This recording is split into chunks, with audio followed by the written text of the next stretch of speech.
देखो, पहले तो बायोमोलिक्यूल पता होगा तुमको कि पहले भी पढ़े हैं कि बायोमोलिक्यूल दो हिस्सों में बटा है। एक है मैक्रोमोलिक्यूल और दूसरा है माइक्रोमोलिक्यूल, ठीक है ना। तो जो मैक्रोमोलिक्यूल होता है उसका वेट होता है 10,000 डाल्टन से ऊपर, ठीक है। जो 10,000 डाल्टन होता है उससे ऊपर होता है। और माइक्रोमोलिक्यूल क्या है, 10,000 डाल्टन से नीचे होता है, जिसमें आता है क्या, मैक्रोमोलिक्यूल में। अब देखो मैक्रोमोलिक्यूल यहाँ जो नीचे में जितना भी सब दिया है ना, कार्बोहाइड्रेट, प्रोटीन, न्यूक्लिक एसिड और लिपिड, ये सब का सब क्या है, ये है सारा का सारा तुम्हारा मैक्रोमोलिक्यूल। कार्बोहाइड्रेट किससे मिलकर बनता है, ये मोनोसेक्राइड्स। मोनोसेक्राइड्स का मतलब है कि मोनोमर। मोनोमर मतलब एक ग्लूकोज, दो ग्लूकोज, तीन ग्लूकोज ऐसे जुड़ते जाता है तो पहले बनता है मोनोमर, मोनोमर से डाइमर, डाइमर से ओलिगोसेक्राइड, ओलिगोसेक्राइड से डाइमर बोल रहे हैं, डाइसेक्राइड, मोनोसेक्राइड, डाइसेक्राइड, ओलिगोसेक्राइड, फिर पॉलीसेक्राइड। प्रोटीन में भी पता है, पढ़ियो कि अमाइनो एसिड एक एक जुड़ करके प्रोटीन बनता है। न्यूक्लिक एसिड में तो पूरा डीएनए का स्ट्रक्चर तुमको पहले भी पढ़ा है और तुम पहले भी पढ़ के रखियो। लिपिड में भी तुमको पता होगा, लिपिड में क्या होता है। लिपिड में याद है, ये तुमको सेल मेम्ब्रेन सेल चैप्टर पढ़ियो तो याद होगा कि एक ग्लिसरॉल वाला है, बाकी 3 गो फैटी एसिड का चेन है, ठीक है ना, ये चेन। अब तुम जो क्वेश्चन पूछियो कि वो क्या चीज़ होता है वो पहले समझो, ये समझ में आया, ठीक है। अब देखो आते हैं तुम्हारा पॉइंट पे। तुम्हारा पॉइंट पे आने से पहले एक और चीज़ जान लो कि पॉलीसेक्राइड्स क्या होता है। पॉलीसेक्राइड्स में क्या चीज़ है कि पॉलीसेक्राइड्स में पता होगा कि तुमको जो यहाँ पे देखो, पॉलीसेक्राइड ना असल में 3 टाइप का होता है। एक ऐसा पॉलीसेक्राइड, अच्छा पॉलीसेक्राइड पता है ना, क्या बताया पहले, ये जो ग्लूकोज होता है तो जुड़ जाता है तो क्या बनता है, डाइसेक्राइड। डाइसेक्राइड से और जुड़ गया तो क्या बनेगा, ओलिगोसेक्राइड। ओलिगोसेक्राइड के बाद में बहुत सारा चेन बन गया तो क्या बोलेंगे उसको, पॉलीसेक्राइड। क्या बोलेंगे उसको, पॉलीसेक्राइड। मतलब कि मोर देन 9 मोनोसेक्राइड रहेगा तो उसको क्या बोल देते हैं हम लोग, उसको बोलते हैं हम लोग पॉलीसेक्राइड्स।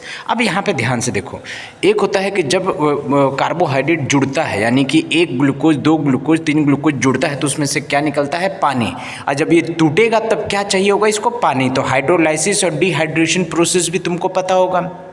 तो इस तरह से करते करते ना क्या होता है, एक पॉलीसेक्राइड का चेन बनता है। अब इसमें क्या है कि तुम्हारा जो पॉलीसेक्राइड है वो 3 टाइप का होता है। एक होता है फूड स्टोरेज के लिए, एक होता है स्ट्रक्चरल जो कि मतलब स्ट्रक्चर देता है, उसको सपोर्ट करता है। एक होता है म्यूकोपॉलीसेक्राइड जो कि एक तरह से फंक्शन करता है, उसको सपोर्ट करता है, या फिर एक तरह से बोल सकते हैं उसको प्रोटेक्शन देता है, सेल का कवरिंग में होता है, ठीक है। अब जैसे फूड स्टोरेज का एग्जाम्पल कौन हो गया, स्टार्च हो गया, ग्लाइकोजन हो गया। फिर यहाँ पे स्ट्रक्चरल का एग्जाम्पल कौन हो गया, सेलुलोज हो गया। म्यूकोपॉलीसेक्राइड का एग्जांपल क्या हो गया, तो जो म्यूकस, याद करो म्यूकस, म्यूकस जो बैक्टीरिया, कुछ बैक्टीरिया होता है ना जिसका सरफेस पे म्यूसिलेजिनस हमको देखने के लिए मिलता है, लेयरिंग, तो उसको बोलते हैं म्यूकोपॉलीसेक्राइड। अब मेरी बात अभी ध्यान से सुनना, तुम पेशेंस रखना कि क्या बता रहे हैं। अब जैसे तुम पॉलीसेक्राइड अभी एनसीईआरटी में पढ़ियो तो 2 टाइप का होता है। एक होता है होमोपॉलीमर, एक होता है क्या, हेट्रोपॉलीमर। होमोपॉलीमर का मतलब होता है सेम, हेट्रो का मतलब होता है क्या चीज़, डिफरेंट। जैसे यहाँ पे देखो होमोपॉलीसेक्राइड, एक होता है क्या, हेट्रो। होमो का मतलब क्या होता है कि जैसे पॉलीसेक्राइड का मतलब क्या हो गया, हम क्या बोले पॉलीसेक्राइड का मतलब, पॉलीसेक्राइड का मतलब हम बोले तुमको कि जैसे कि 1 ठोक, फिर 2 ठोक, फिर 3 ठोक, फिर 4 ठोक, 5 ठोक, ऐसे करके पॉलीसेक्राइड बहुत सारा चेन है, ठीक है। तो ये जितना भी ये चेन बना है ना वो सब एक ही टाइप का से मिल करके बना है। जैसे कौन सा, अल्फा डी ग्लूकोज से मिलकर बना है, सिर्फ और सिर्फ किससे मिलकर बना है, alpha D glucose. Alpha D glucose नहीं भी याद रखना तो सिर्फ याद रखो जैसे ये भी ग्लूकोज, ये भी ग्लूकोज, ये भी ग्लूकोज, ये भी ग्लूकोज, ये भी ग्लूकोज, तो इसको हम लोग क्या बोल देते हैं, होमोपॉलीसेक्राइड। और ऐसे लंबा चेन जुड़ करके क्या बन जाता है, स्टार्च। उसी तरह से क्या बनता है, ग्लाइकोजन। सेलुलोज किससे मिलकर के बनता है, तो सेलुलोज मिलकर के बनता है बीटा डी ग्लूकोज। मतलब जितना भी जैसे सेलुलोज भी होगा ना तो 1 ठोक, 2 ठोक, 3 ठोक, 4 ठोक, ऐसे करके लंबा चेन होगा तो ये सारा का सारा क्या होगा, बीटा डी ग्लूकोज होगा। क्या होगा, बीटा डी ग्लूकोज, सब बीटा डी ग्लूकोज होगा। क्या होगा, बीटा डी ग्लूकोज। इंसुलिन भी किससे जुड़ के बनता है, फ्रुक्टोज। मतलब कि इंसुलिन का भी लंबा चेन तुमको जो दिखता है पॉलीसेक्राइड का, वो सब उसमें क्या होगा तुम्हारा, वो सारा का सारा क्या होगा, फ्रुक्टोज ही होगा। सारा का सारा क्या होगा, फ्रुक्टोज होगा, ठीक। अब होमो में क्या होता है बाबू, होमो में ध्यान से सुनना, हेट्रोपॉलीसेक्राइड, यहीं पे तुम्हारा वो आंसर मिलेगा जो पीछे वाला तुम्हारा जो अभी तुम बुक का फोटो भेजे ना यहीं पे मिलेगा।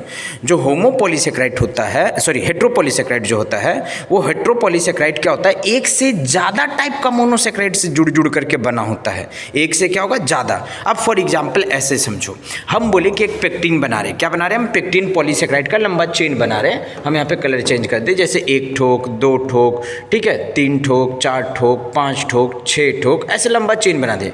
लेकिन होगा क्या इसमें, जैसे ये अलग मोनोसेक्राइड, ये अलग मोनोसेक्राइड, ये भी अलग, ये अलग अलग, फिर ये अलग होगा। जैसे क्या हो सकता है भाई, तो इसमें जैसे मान के चलो ये हो गया तुम्हारा क्या, एन एसिटाइल, ठीक है, ये क्या हो गया तुम्हारा एन एसिटाइल गैलेक्टोएमाइन, जैसे ये लिखा हुआ है ना एन एसिटाइल गैलेक्टोएमाइन। फिर ये क्या हो गया भाई, ये हो गया तुम्हारा ये वाला एन एसिटाइल ग्लूकोजएमाइन, यहाँ पे क्या लिखा हुआ है ग्लूकोज, एन एसिटाइल ग्लूकोज। मतलब देखो ये वाला मोनोसेक्राइड अलग है, ये वाला मोनोसेक्राइड अलग है, तो मतलब इसमें अलग अलग मोनोसेक्राइड मिल करके तब जा करके बना है क्या, पॉलीसेक्राइड। उसी तरह से जैसे यहाँ पे क्या होगा पेप्टीन, तो सॉरी पेप्टीन बोल रहे हैं, पेक्टीन, पेक्टीन किससे जुड़ के बना है, तो ग्लूकोरोनिक से मिलके बना है और गैलेक्टोरोनिक से मिल करके बना है। मतलब एक ठोक मोनोसेक्राइड क्या होगा ग्लूकोरोनिक, एक ठोक मोनोसेक्राइड क्या होगा गैलेक्टोरोनिक, फिर ग्लूकोरोनिक, फिर ग्लूकोरोनिक, फिर गैलेक्टोरोनिक, ऐसे जुड़ के बना है। पेप्टिडोग्लाइकन भी इसी तरह से जुड़ के बना है। समझ में आया बात ये चीज। अब तुम्हारा दिमाग में आएगा सर ये एन एसिटाइल ग्लूकोजएमाइन क्या है, एन एसिटाइल गैलेक्टोजएमाइन क्या है। अब आ जाओ तुम्हारा एनसीईआरटी वाला पॉइंट जो यहाँ पे दिया हुआ है, ठीक है, ये एनसीईआरटी क्या बोला है इसमें कि बाबू देखो प्लांट जो है वो बना होता है किससे, सेलुलोज से। किससे मिलकर के बना होता है, सेलुलोज से, सेलुलोज से मिलकर के बना है, ठीक है। तो बोला क्या है ना कि यहाँ पे कि जो कभी कभी जो पॉलीसेक्राइड होता है, ध्यान से सुनना, कभी कभी जो पॉलीसेक्राइड होता है ना वो ज़्यादा कॉम्प्लेक्स हो जाता है नेचर में। बोले कैसे नेचर में कॉम्प्लेक्स हो जाता है, तो बोलता है कि जो इसका बिल्डिंग ब्लॉक्स है ना वो अमीनो एसिड के साथ में जुड़ जाता है। यानी कि पॉलीसेक्राइड है क्या, सिंपल सा बात हमको बताओ, पॉलीसेक्राइड है क्या, तो पॉलीसेक्राइड्स है शुगर। पॉलीसेक्राइड्स क्या है, शुगर।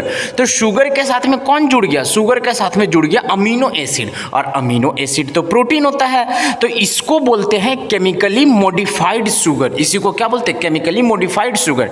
जैसे इसमें देखो ग्लूकोज, इसमें ग्लूको क्या हो गया, ये हो गया शुगर, ये क्या हो गया शुगर, ठीक है। और अमाइन जो है, अमाइन किस में हमको देखने मिलता है, अमाइन देखने मिलता है हमको अमीनो एसिड में। अमाइन याद आ रहा है तुमको, अमीनो एसिड का स्ट्रक्चर। जैसे अमीनो एसिड का स्ट्रक्चर में हम क्या देखते थे, NH3 देखते थे, फिर बीच में C देखते थे, फिर इधर क्या है एसिटिक एसिड देखते थे, यहाँ पे कोई एक हाइड्रोजन होता था, और नीचे में इधर हमको क्या देखने मिलता था, नीचे में इधर हमको देखने मिलता था R ग्रुप। तो यही अमाइन जुड़ जाता है, तो इसलिए इसका नाम क्या पड़ा, ग्लूकोज अमाइन। मतलब कि ग्लूकोज मतलब शुगर प्लस अमीनो एसिड। इसी तरह से एक ठोक और क्या नाम पड़ गया, N एसिटाइल गैलेक्टोज अमाइन, ठीक है। एन एसिटाइल क्या हो गया, गैलेक्टोजमाइन। मतलब कि यहाँ पे एन एसिटाइल, एन किसको, जैसे याद है ना एन टर्मिनल बोलते थे, एन टर्मिनल, ठीक है, याद आ रहा है। अमीनो एसिड जब पढ़ी होगी तो एन टर्मिनल भी पढ़ी होगी, फिर एक होता है सी टर्मिनल होता है।